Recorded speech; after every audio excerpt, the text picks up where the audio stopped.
মায়ের সাথে পিকনিকে গেলে যা হয়। দূর, মায়ের সাথে পিকনিকে এসে কোনো লাভই হলো না। ওই দেখতে পাচ্ছিস না আমি চাদরটা পাচ্ছি? বস, ঘটের মতো দাঁড়িয়ে রয়েছিস। না তুমি পাতো, আমি পাতে পারবো না। কেন, তুই কি পটের বিবি? পাত। আমি পিৎজা খাবো, আমি বাড়ির খাবার খাবো না।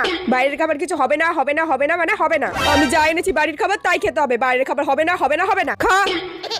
বস চুপচাপ। তোর ব্যাং ভালো লাগে না কিছু।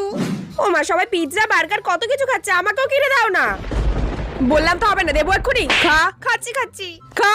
দূর, আমার জানি কোনো মান সম্মান নেই, সবার সামনে আমাকে মেরে দিল। এখন এভাবে খাওয়া যায় নাকি? সবাই তাকিয়ে আছে। দূর ছাতা। ও মা, ওদিকে হাতি দেখছে, কত ভিড়। চলো না যাই আমরা ওদিকটায়। কত ভিড় দেখছিস? আর এমনিতে 5টা বেজে গেছে। আমার বাড়ি যেতে হবে, সিরিয়াল গুলো শুরু হয়ে যাবে। আর কিছু দেখতে হবে না। এই নে চাদর মোড়া, আর বাড়ি চল। ও মা, চিড়িয়াখানায় কি শুধু খেতে এসেছি? একটু ঘুরবো তো। না, চিড়িয়াখানায় সবাই শুধু খেতে আর খেলতে আসে। খেয়েছিস, খেলেছিস, এবার চল। ও মা, হাতি দেখবো। চল বাড়ি চল। ও মা।